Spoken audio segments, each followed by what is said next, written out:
સુરેન્દ્રનગર જિલ્લાના વઢવાણ તાલુકાના ખેડૂતોએ સિંચાઈના પાણી માટે મોરચો માંડ્યો। શિયાળુ પાકના વાવેતર સમયે નર્મદા કેનાલમાંથી પાણી ન અપાતા ખેડૂતો હવે આકરા પાણીએ છે।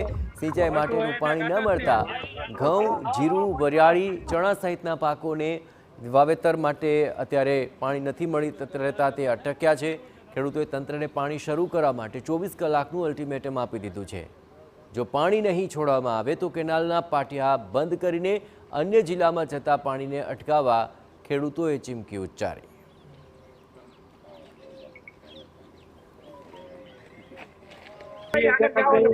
આમાં વઢવાણની અંદર એટલો બધો અન્યાય કર્યો છે આ લોકોએ। આજે 14-15 વર્ષ થઈ ગયા, હજી સુધી વઢવાણને પાણી કાયદેસર ક્યાંય એટલે ક્યાંય નથી મળ્યું। અહીંથી વઢવાણની જમીન આપણી કપાણી છે વઢવાણની, તો વઢવાણના ખેડૂતોને પાણી નહીં, આમ બોટાદ લઈને પાણી પહોંચે છે, તો આ ખરેખર અન્યાય છે। LD2 માંથી જે પાણી છોડવામાં આવે છે બહુ ધીમી ગતિએ પાણી છોડવામાં આવે છે। એના હિસાબે કોઈ ખેડૂતને પાણી મળતું નથી, અને જેને મળે છે એ 5-25 ખેડૂતને મળે છે, એટલે અમારે ખેડૂતને અંદર ઝઘડા થાય છે। અને એના હિસાબે સરકારશ્રીમાં રજૂઆત કરી, બેનને કીધું, પૈસા ભરવાની વાત કરી, તમે પૈસા ભરવા તૈયાર છે, પૈસા ભરાણા છે અને અમે ભરવા તૈયાર છીએ, પણ અમને પૂરતા પ્રમાણમાં પાણીનો ફોર્સ આપતા નથી। અને વારંવાર રજૂ કરવામાં આવવા છતાં એમ કે છોડીશું।